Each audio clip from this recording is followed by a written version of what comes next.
Have you ever looked up at the starry sky and suddenly felt your heart fall silent? Not because you were lonely, but because something deep within you is whispering that this world is not just random, not just a mess of lifeless matter blindly obeying mechanical laws, but that something out there is aware of your existence, knows you're searching. We're born into a world that seems separate. Each of us carries a body, a mind, a name, a destiny. We learn to call ourselves I, and everything else, not I. Yet, deep within our consciousness, there is a faint remembrance that we once belonged to something greater. As if our soul came from an unseen place, and is now trying to find its way home. If these words stir something within you, like a call from a distant place, then perhaps you're already on the path of awakening. Walk with us on this journey. Subscribe to Buddha Balance, where every video is a doorway to a new horizon within you. Share this video, someone out there might need to hear these words, right at this moment. And if you feel a resonance, a simple like from you, is a silent greeting between two souls waking up. You are not alone. You have never been alone. We are finding our way back to each other, through waves of vibration, through moments of awakening. When you begin to search, it's because your soul has already heard the call of home. For over a century, modern science, especially quantum physics, has uncovered discoveries that have astonished the world. A single particle can exist in multiple states at once. Two particles can remain deeply connected across millions of light years, a phenomenon called quantum entanglement. And the mere act of observation can affect the outcome of an experiment, as if human consciousness alters the fabric of reality. These discoveries have not only changed our understanding of the physical world, but also reopened profound questions about the nature of consciousness, existence, and life itself. Surprisingly, these revelations, once thought to belong only in laboratories, align mysteriously with what enlightened beings have said for thousands of years. In the Lotus Sutra, the Buddha taught, all phenomena arise from the mind. The mind is like a skilled painter, painting all forms. That's not far from the theory of the quantum field, where consciousness is the very field that shapes matter. Each thought, each emotion, is a vibration sent into space, and the universe responds like a magical mirror. You are not just an observer of this universe. You are a part of it. A single knot in the invisible net, where every movement you make sends subtle ripples through the cosmos. If consciousness can influence reality, if the universe is a web of connection where you, me, all beings, are interwoven like waves, then you are not alone. And you have never been alone. Loneliness, disconnection, doubt, are signs you've simply forgotten who you are. This message isn't here to convince you of a theory. It's here to remind you of a sacred memory within. That you are living in a conscious universe. And you are an inseparable part of that living wholeness. If death is just a door, then every mindful moment you live is a door opening. In the chapters ahead, we'll explore why consciousness doesn't originate in the brain, why the heart is a more powerful energy center than the mind, how your subconscious shapes your reality, why synchronicity is the universe's signal to you, and how you can awaken, transform, and merge with the vast flow of life. This is not just a journey of understanding. It is a journey back to yourself. Ready? Take a deep breath. Let go. And begin. The one who seeks is the one who already knows. You are simply remembering yourself. Buddha Balance.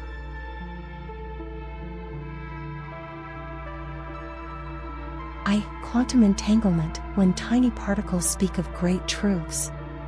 Modern science once believed that everything in the universe was separate. That you were an individual entity, isolated from the world around you. But then, quantum physics, a window into the microscopic world, taught humanity a startling lesson. Nothing is truly isolated. Everything is connected.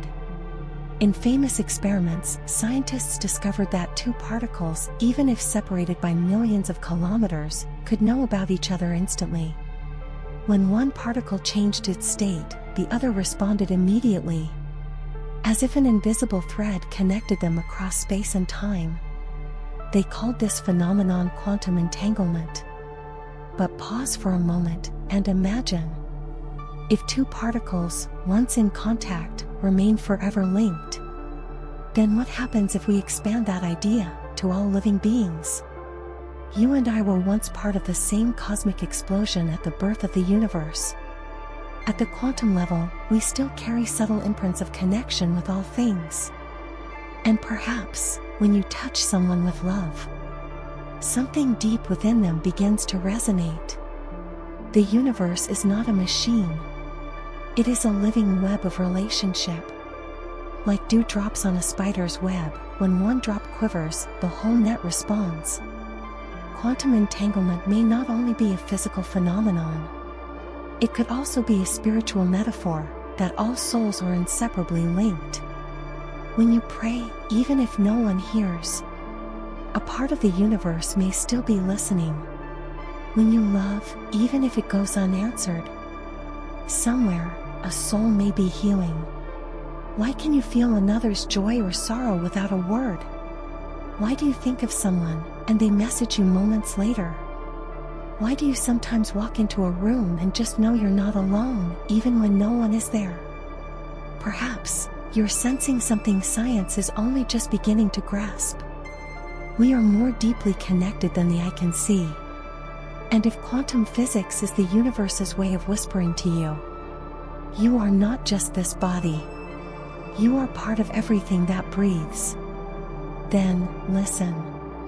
In the next section, we'll explore how consciousness, something we think of as personal, might actually be a vast stream flowing through the entire cosmos. And why the simple fact that you know you are alive could be the key to all miracles.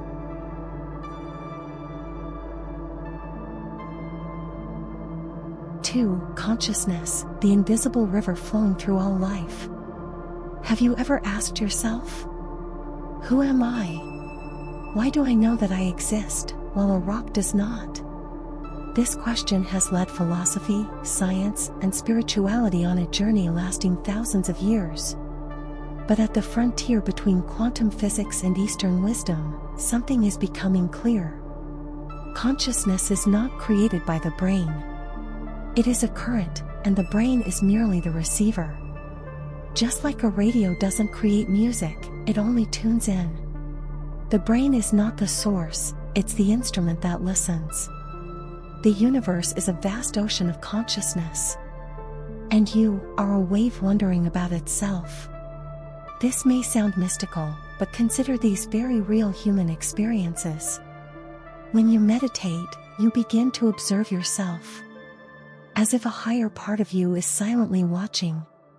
When you dream, you fly, you speak, you feel, even though your body lies still. When you love, you feel yourself expand, as if you're no longer a small self but one with the whole. These experiences all whisper the same truth. Consciousness is not trapped inside the body. It goes beyond it. So, where does consciousness come from? In Buddhism, it's called Vijnana, a stream that is unborn and undying, only transforming. Some quantum physicists, like Max Planck, father of quantum theory, once said, "I regard consciousness as fundamental. I regard matter as derivative from consciousness." This is not superstition. This is where modern science begins to echo what the sages have known for millennia. And if consciousness is the ocean, then every thought, every emotion, is a ripple of vibration.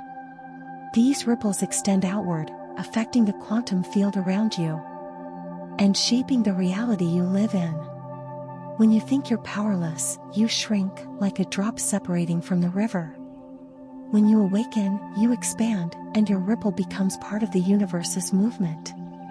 This is no longer just a scientific question, but a sacred reminder. live as if every thought of yours is being heard by the universe. Because it is. In the next section, we'll explore one of the most mind-bending theories of all. The multiverse, and how the choices you make today might open the doorway to an entirely different universe.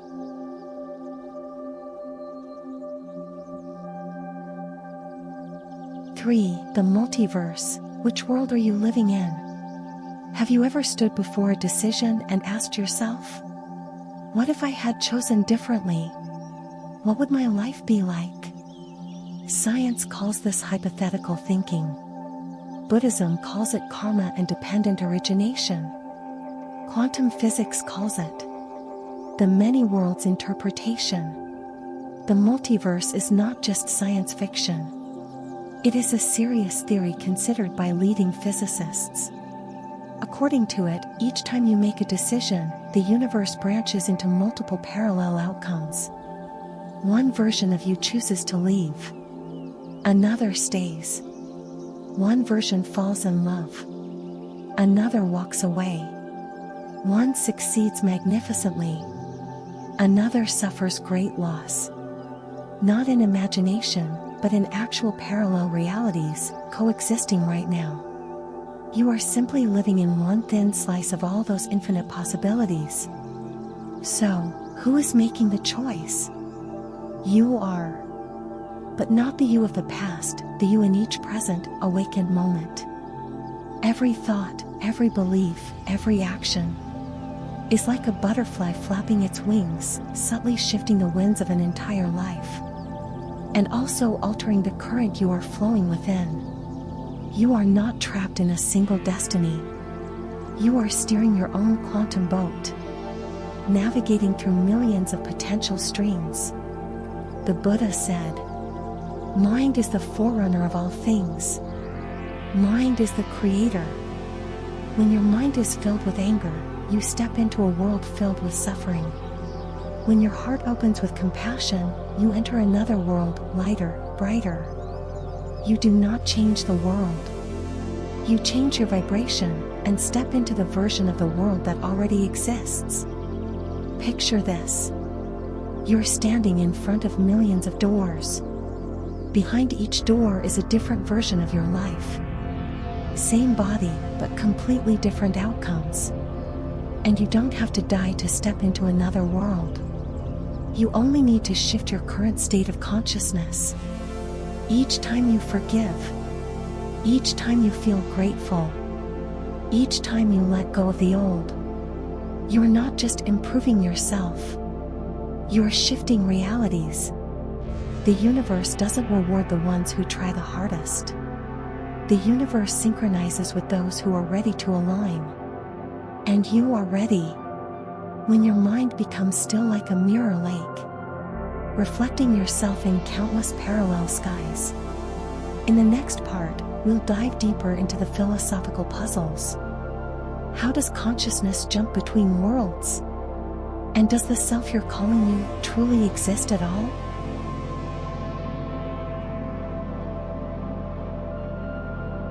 For consciousness jumps between selves, and the question, who am I? Have you ever wondered, if there are millions of versions of me living in infinite worlds, then which me is the real one? Is it the me reading these words right now?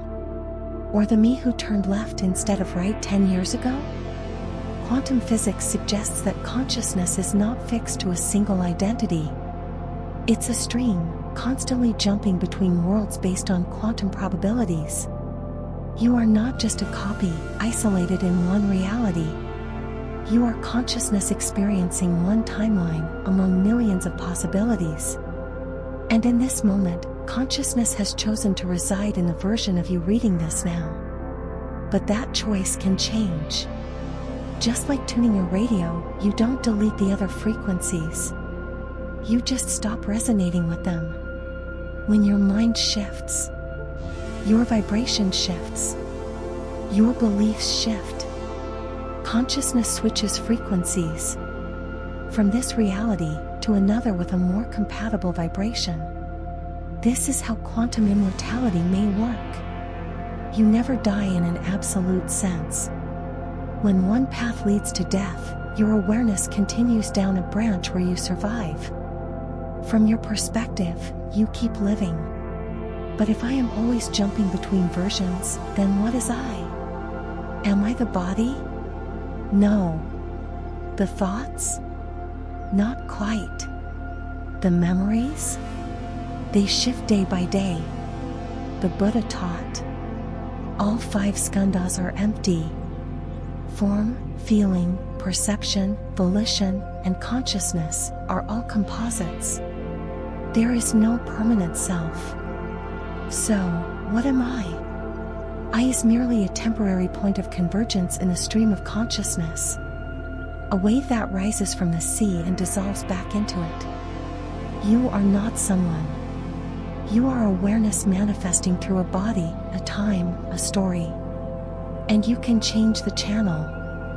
You can switch roles. You can wake up in the middle of the play and realize you are the witness, not just the character. In the quantum universe, there is no fixed self, only a current of awareness constantly choosing its next expression. Every choice doesn't just shift your behavior. It shifts the universe you're living in. And it shifts who you are.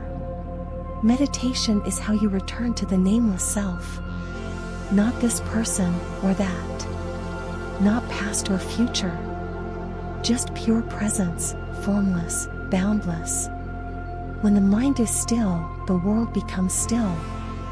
In silence, the world outside changes too. In the next part, we'll explore, what does it mean to have an immortal soul in Buddhist thought, and how does it differ from scientific theories? Are you ready to go deeper?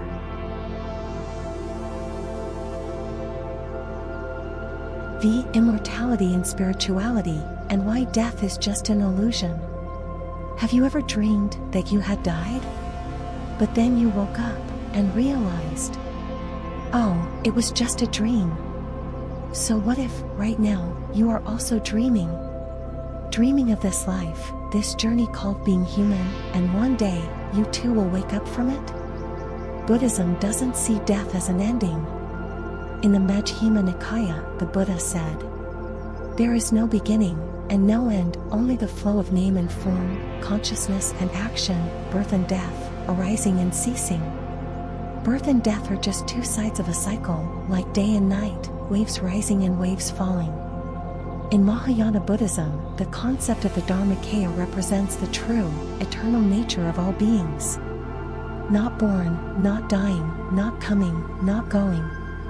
Death is only the dissolution of form, not the end of awareness. Modern quantum physics, facing the paradox of measurement and the apparent disappearance of particles, has also reached a strange conclusion. Nothing truly disappears. Information cannot be destroyed. And matter, at its deepest level, is simply consciousness vibrating. The theory of quantum immortality suggests consciousness never dies, it just shifts timelines. When a fatal outcome occurs, you do not experience it. Instead, your awareness continues in a reality where you survive. And so, you keep living in the branch where you still exist. Buddhism goes even further. Not only do you live on in one universe, you were never truly born, and thus can never truly die. You are simply a phenomenon of mind arising, flowing, fading, arising again. All conditioned things are like a dream, like bubbles, like moonlight on water. The Diamond Sutra. So, what is real? Not the body. Not memory. Not identity. Only pure knowing, unchanging. The awareness that knows you are reading these words. Formless, unborn, undying. Candle, when you die, you do not vanish. You simply change scenes, like an actor leaving one stage to appear in another play. Death, then, is not terrifying. It is a doorway, not a wall. Like sleep leads to a new day, death leads to a new experience. And when you meditate, practice mindfulness, live awake.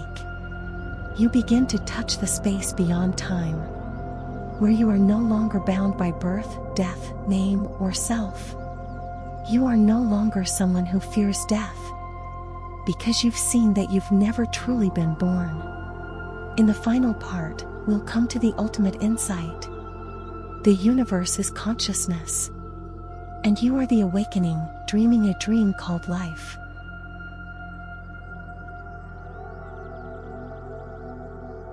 Six. Conclusion: awakening within the cosmic dream. Pause for a moment. Close your eyes and ask yourself, who is aware of this very moment? Not the name you carry, not your past, future, thoughts, or emotions, but something deeper, purer, that simply knows. Quantum immortality is a theory, but awakening is real, and it happens right now. You don't need to wait for death to become immortal. You can recognize your unborn, undying nature right here with this breath. The Buddha said, "To see impermanence is to see the Dharma. To see the Dharma is to see the Buddha." When you see clearly that all things are merely waves rising on the surface of consciousness, you no longer get trapped in form. You return to pure knowing, like a still, silent lake.